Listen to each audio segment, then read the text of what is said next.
Quoi fait YouTube? Ça fait un bail, ça fait grave longtemps. Disons, pas si longtemps que ça en fait, puisque j'ai regardé la dernière vidéo que j'ai postée, elle date d'il y a 2 mois. Donc bon, en vrai, c'est pas si lointain que ça, tu vois. Même si j'avoue que une vidéo comme ça, face cam, où j'expose un peu mon point de vue sur quelque chose, ça fait un petit temps quand même. Pourquoi j'ai pas fait de vidéo? La raison est simple, hein. La raison est très simple. J'avais pas envie de faire des vidéos. Donc à partir de ce moment-là, ben, j'en ai pas fait parce que faire des vidéos c'est un plaisir. Donc il n'y a pas de contrainte pour moi. Et donc, tu sais, je me sens pas youtubeur moi, hein. Je me sens pas comme étant un youtubeur. Alors peut-être je suis youtubeur saisonnier, tu vois. J'ai remarqué, il y a un certain cycle dans ma chaîne, c'est bon, quand l'été commence à arriver, le soleil commence à sortir, la vitamine D commence à arriver, donc les idées gambergent et j'ai de l'inspiration. Mais non, ça n'a rien à voir, hein. Je pense pas. Mais ça peut être une théorie. Mais c'est vrai que je me sens pas youtubeur, donc moi, j'ai pas de contrainte d'attente, tu vois. Si tu attends quelque chose de ma part, désolé, je ne ressens pas cette attente, donc attends, patiente, voilà. Enfin bref, euh, le sujet est clos, voilà. On va parler aujourd'hui, sujet basique, la lecture et le livre. Voilà. Alors je sais pas si j'en ai déjà parlé. Si j'en ai déjà parlé, bah, c'est un re-upload. Voilà. On a parcouru une certaine distance et donc on revient pour redonner un petit peu son point de vue là-dessus et proposer. Et je te propose justement un, comment dire, c'est pas une analyse, mais c'est quelque chose qui m'est venu à l'esprit ces derniers temps. Parce qu'en fait, depuis quelque temps, je lis de manière assez régulière. Alors, j'ai deux types de lecture, c'est tout simple. Moi, j'ai les mangas et les essais. Voilà, je lis pas les romans, euh, que ce soit policier, fantastique, je sais pas ce qu'il y a d'autre, romantique. Euh, J'arrive pas avec les romans. J'ai essayé, pour l'instant ça veut pas. J'arrive pas à rentrer dedans. Je préfère, au niveau de s'il faut de l'intrigue et une histoire, je préfère le manga. Voilà. Euh, Peut-être parce que j'ai du mal à m'imaginer l'histoire, j'en sais rien. Mais en tout cas, j'ai du mal avec le roman. Enfin bref. Je lis, on va dire, depuis quelques temps de manière régulière et j'ai pu remarquer quelque chose de très intéressant avec la lecture que j'ai envie de te partager. C'est que c'est l'un des moyens concrets de combattre ou de contrecarrer les effets de la surconsommation. Alors, pourquoi? Parce que, donc, pourquoi? Déjà, quels sont les effets de la surconsommation que je vise? C'est le côté zapping, tu vois, le côté sursollicitation. Ça se trouve, tu vois, à ce moment même où tu regardes ma vidéo, on est à 4 minutes, ça se trouve, il y en a déjà qui sont partis, il y en a qui regardent la vidéo à 2 fois la vitesse x2, tu vois. En même temps, tu vas avoir une notification de Facebook, en même temps, un message de, je sais pas, de la copine, du copain, de la daronne. Tu vois, tu es sursollicité, tu zappes, la mode vestimentaire est obsolète, les musiques sont obsolètes très rapidement. Voilà, on est vraiment dans une société du zapping où on ne porte notre attention très longtemps, on ne porte pas notre attention très longtemps sur un objet qui soit artistique ou non, tu vois. Et le livre, lui, il vient contrecarrer tout ça, il vient niquer tout ça, il vient reposer les bases, tu vois. Parce que pour rentrer dans la lecture, tu es obligé de baisser toute cette tension, de te concentrer et de redescendre un peu, tu vois. Parce que tu as besoin de te concentrer pour lire, pour rentrer dans l'œuvre, Tu peux pas être sursollicité comme ça, sinon tu vas tout de suite ça va t'extirper parce que c'est quelque chose de très, j'allais dire doux, mais je sais pas si c'est le terme, mais tu vois, une vidéo, il y a de la musique, il y a des mouvements, il y a des couleurs. Dans un livre, c'est en noir et blanc, c'est juste écrit sur une page. Bon, avec un manga, tu as du dessin, mais les dessins sont figés, c'est à toi de créer les liens entre les dessins. Tu vois, on est sur quelque chose d'autre, tu vois, qui n'est pas très présent dans ton quotidien de citoyen occidental. Voilà. Ça, c'est la première raison. Deuxième raison que je viens de citer, c'est l'attention que tu dois avoir pour pouvoir lire un livre. Parce qu'aujourd'hui, à cause justement de ce zapping permanent, de cette obsolescence de tout produit, de tout et n'importe quoi, ta capacité attentionnelle, elle a pris un coup, mais tu ne peux même pas savoir à quel point elle a pris un coup. Et pour ça, je te défie de lire, entre guillemets, de lire un livre, parce qu'en fait, je me rappelle à mes débuts, lire 10 minutes, c'était très compliqué, tu vois. Parce que tes idées, elles partaient dans tous les sens, t'étais encore surexcité, tu vois ce que je veux dire? Bon, enfin bref. Et dernière chose, pour justement pas faire trop long, parce que justement, si je fais trop long, je vais en perdre quelques-uns. C'est pas mon but, je veux pas te perdre, tu vois. Mais je peux pas non plus je peux pas te brosser dans le sens du poil, tu vois. Je vais pas cutter, j'ai des blancs, il y a des blancs. J'ai des moments où j'ai des trous de mémoire, j'ai des moments où je digresse, il y a des moments où je digresse.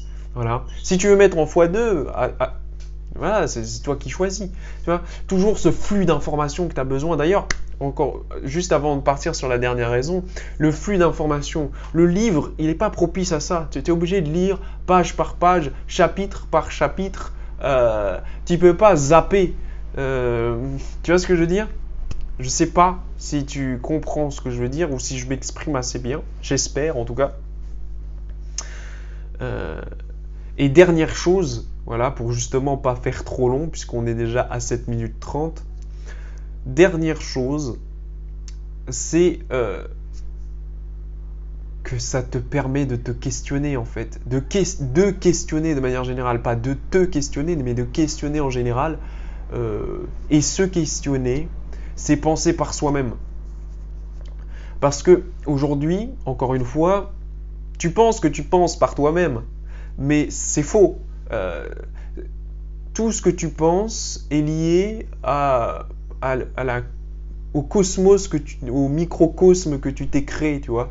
Les vidéos YouTube que tu regardes, les tweets, les chaînes auxquelles tu es abonné, ton entourage, les publicités, Netflix, le cinéma, enfin bref, tout ça crée ce que tu penses, tu vois, et on te dit ce que tu dois penser.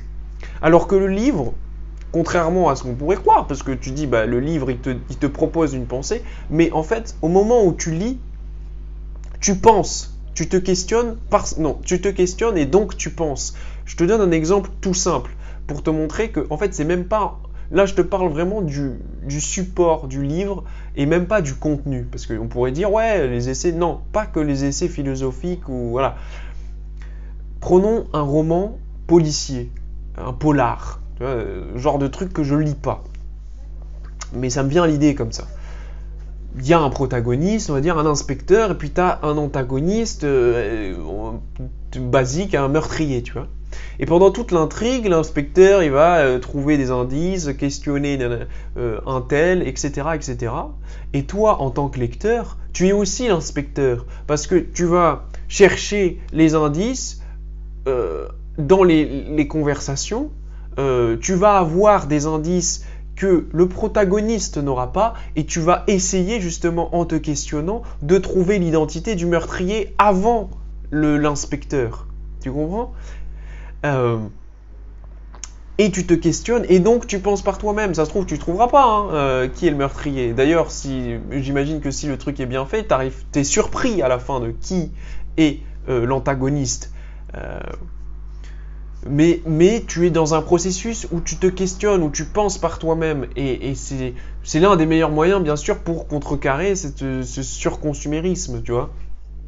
Penser par soi-même. Et donc, encore une fois, il n'y a pas besoin d'avoir un contenu intellectuel en soi avec le livre. Tu comprends? C'est pour ça que c'est intéressant, parce que si tu es un peu réticent à, au contenu dit intellectuel, parce que barbant, lent, chiant, tout ce que tu veux, pas assez explosif, encore une fois, tu peux lire quelque chose qui paraît plus smooth, plus adouci, moins rugueux, que, je sais pas moi, un livre de Bernard Stiegler ou je ne sais quoi, d'un philosophe, ou voilà, je dis des noms que, bon, Bernard Stiegler, je dis ça parce qu'en fait, c'est imbitable. C'est immangeable Bernard, même s'il propose quelque chose, ce bon vieux Bernard, il propose quelque chose d'assez intéressant. Son écriture est abominable, tu comprends pas grand chose. Mais c'est aussi bien ça, de se faire du mal un peu, d'être aussi dans la persévérance, tu vois, ça me fait penser à plein de choses, mais je vais encore digresser pendant 10 ans si je continue comme ça. Mais voilà, la persévérance, tu vois, il y a des livres qui sont pas accessibles à la première lecture, tu vois. Tu vas devoir y revenir. Alors que, bon, aujourd'hui, t'as un tweet, tu tweets, t'as insulté un mec, tu reviendras jamais sur l'insulte, bon, ou tu reviendras jamais sur un tweet de je sais pas qui, ou sur une vidéo, tu vois, tu re-regardes pas quelque chose, ou très rarement. Alors que certains livres sont propices à ça, à une relecture. Bon, voilà, t'as compris un peu l'idée. Le livre est le meilleur moyen, pas le meilleur, peut-être le meilleur d'ailleurs, moyen de contrecarrer la surconsommation au-delà du contenu qui se trouve à l'intérieur du livre. Et pour finir justement cette vidéo, vu qu'on parle de livres, quoi de mieux que de te proposer une lecture? Voilà.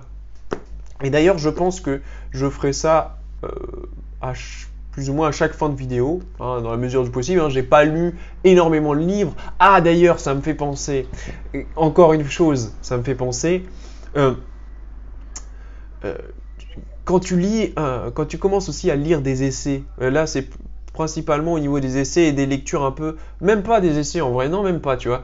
Quand tu commences à lire, que ce soit de la BD, du manga, des romans, etc., et que tu découvres des auteurs, en fait tu te rends compte que tu pourras jamais tout lire. T'auras jamais assez d'heures et d'années et de vie pour lire toutes les œuvres qui ont été produites. Donc en fait, ça te pousse à l'humilité, tu vois. Tu te dis, bon, bah, je pourrais jamais tout lire, donc qu'est-ce que je fais? Ben, autant lire ce qui me plaît, sans me presser, parce que dans tous les cas, je ne lirai jamais tout, tu vois. Alors que, encore une fois, pour point de comparaison, la surconsommation, en fait, elle te pousse à toujours tout avoir, à tout avoir eu. Par exemple, il y a des gens qui ont eu tous les iPhones, 1, 2, 3, 4, 5, 6, 7, 8, 9, tu vois. Bon, enfin bref, sujet est clos, voilà, tu me diras ce que tu en penses, et je te parle tout de suite du livre. C'est Onmyunji. Voilà, c'est un manga, puisque en fait j'avais pas envie de vu que justement je te parlais du livre, et qu'on souvent on conseille... souvent j'ai parlé de livres plutôt philosophiques et on va dire intellectuels. J'aime pas trop ce terme parce que ça fait, mais bon, c'est comme ça qu'on appelle ça, donc on appelle ça comme ça.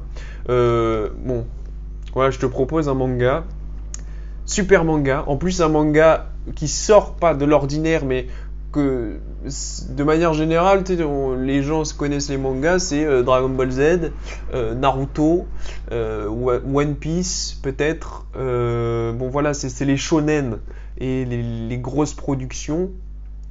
Et souvent, souvent c'est les animés. Et là, vraiment, Onmyunji, on sort un peu des habitudes, des mangas qui sont très mis en avant.